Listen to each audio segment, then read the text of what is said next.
Hanya dari ekspresi keheranan dan rasa terima kasih Zheng Chudaozun, dapat dilihat betapa briliannya trik Kaisar Ke ini. Sejujurnya, kegairahan semacam ini telah turun. Apalagi dewa bawaan yang seperti kertas kosong. Jika Anda menjadi orang yang kuat, saya khawatir itu tidak akan semuanya untuk Kaisar Ke. Qin Yichen sadar kembali. Dia tahu apa yang akan dia lakukan sekarang. Yang mulia, Tianxing. Tianxing sangat berterima kasih. Bagaimana saya bisa menyalahkan Yang mulia? Kaisar Ke menghela napas. Seolah-olah dia tidak tampak terlalu bersalah. Itu bagus, itu bagus.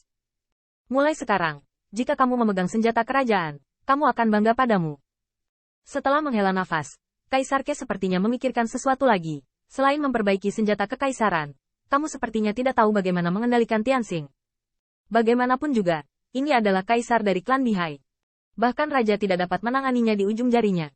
Saat itu, raja mengikuti keagungannya untuk menaklukkan Bihai Tianhe. Taoisme dan kekuatan magis klan Bihai mendapatkan banyak keuntungan, tetapi tidak ada yang namanya Taoisme dari Patriark Bihai. Petik 2. Bagaimanapun, itulah rahasia dari klan Bihai, dan diperkirakan dia akan dimakamkan di Tianhe bersama pemimpin klan Bihai terakhir. Pada saat ini, dia melihat Kaisar Ke tersenyum lagi dan berkata dengan murah hati. Namun, sehubungan dengan Taoisme klan Bihai, istana Kaisar Ke kami memiliki yang terbaik untukmu. Qin Yichen kaget. Bahkan dia harus mengakui bahwa Kaisar Ke memang murah hati dan berpikiran luas. Terlepas dari apakah orang melakukannya untuk pembangkit tenaga listrik lain di istana Kaisar Ke atau apa itu, sangat jarang di dunia bisa melakukan trik seperti itu.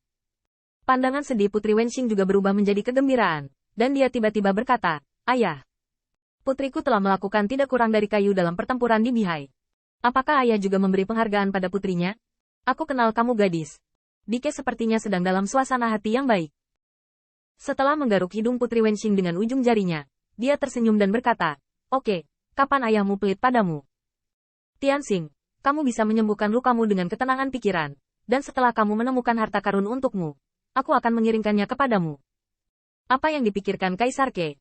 Ngomong-ngomong, kamu seharusnya tidak tahu bagaimana mempraktikkan artefak kekaisaran sendiri. Berbalik ke belakang, Tuan ini meminta Tians untuk memberitahu pavilion Ke Baotian dan meminta kedua tetua untuk mengolah artefak kekaisaran untuk Anda. Begitu dia mengatakan ini, mata Qin Yichen tiba-tiba berbinar. Yang mulia, apakah kedua tetua sudah memurnikan alat dan memasuki Tao? Kaisar Ke tersenyum bangga. Ini lebih dari sekadar memasuki Tao. Keterampilan kedua tetua dalam alat pemurnian tidak akan pernah kalah dari sisa-sisa klan Bihai. Lalu, pada akhirnya, bisakah kamu pergi ke pavilion Kue Tinbao untuk magang? Kaisar Ke tercengang, dan berkata sambil tertawa, Tianxing masih khawatir tentang ideku untuk mengenai senjata kekaisaranmu. Qin Yichen menggelengkan kepalanya dengan cepat. Yang mulia telah salah paham. Dan jenderal terakhir juga ingin mempelajari cara memurnikan alat. Saya mendengar sang putri berkata bahwa jika Anda dapat memurnikan alat, Anda dapat memurnikan harta Dao sendiri. Kaisar Ke, yang bahkan menyerahkan senjata kekaisarannya, akan peduli dengan hal kecil ini. Ini izin saya. Pada akhirnya, saya akan mengirimkannya ke Yang Mulia, dan saya mengirimkannya ke Master Tians. Ketika dia berjalan keluar dari istana, sudut mulut Kaisar Ke masih tersenyum. Dan Kaisar Tians tidak banyak bicara. Mungkin bagi Kaisar Dike, detak jantung sebelumnya dengan alat Kaisar Bihai itu benar. Tetapi setelah memberikannya kepada Qin Yichen, perasaan lega juga benar. Mengenai bagaimana cara berpikir, saya khawatir hanya Kaisar Ke yang dapat memiliki jawaban di dalam hatinya. Kaisar Tians telah mengikuti Kaisar setengah langkah di belakang Dike. Tiba-tiba memikirkan sesuatu, tersenyum dan bertanya, apa yang Yang Mulia akan berikan kepada gadis Wenxing? Ketika saya menyebutkan ini, senyum Kaisar Ke perlahan surut. Meskipun dia tidak menoleh ke belakang, suaranya sepertinya menembus segalanya. Gadis Wenqing telah mencari Anda untuk menjadi perantara dengan saya hari ini. Raja Tians mengubah wajahnya sedikit, tetapi setelah memikirkannya lagi dan lagi, dia akhirnya melengkungkan tinjunya dan berkata, Yang Mulia, Sang Putri, dia menaklukkan Bihai Tianhe dan partainya, dan dia memang telah membuat banyak pujian. Dia menyerang dan jatuh ke dalam pertempuran. Ini semua dilihat oleh tentara. Tentu saja saya tahu. Wajah Dike Dijun sedikit muram.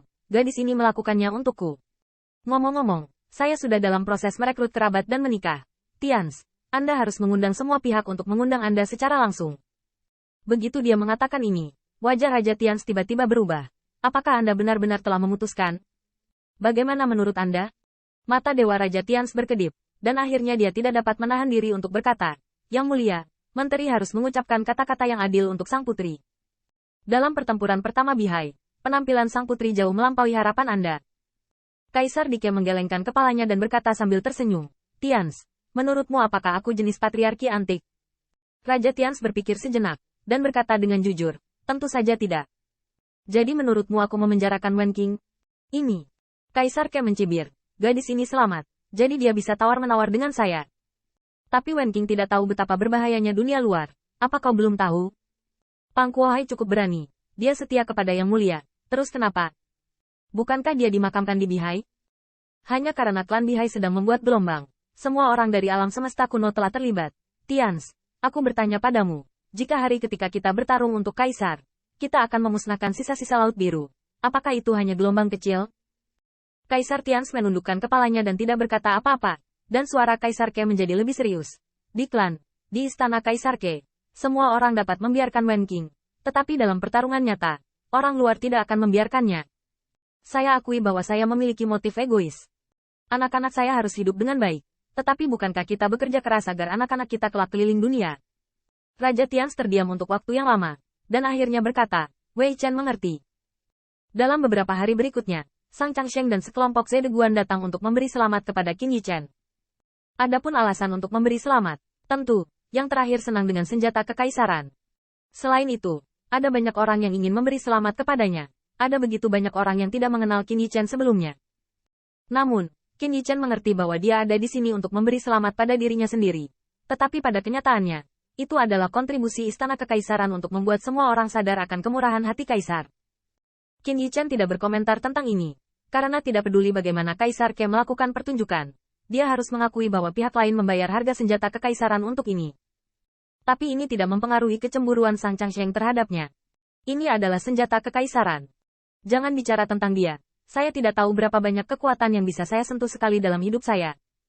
Namun, hari-hari Qin Yichen berikutnya sangat santai, dan Zhen Moguan tidak perlu dikembalikan untuk saat ini. Dia membelai artefak Kaisar Bihai dan bisa merasakan kekuatan mengerikan yang terkandung di dalamnya. Tapi Qin Yichen bisa lebih jelas merasakan betapa serius bekas luka itu. Itu adalah retakan yang telah diserang oleh kekuatan mengerikan yang tak terhitung jumlahnya. Dan itu tidak dapat diperbaiki oleh harta biasa langit dan bumi.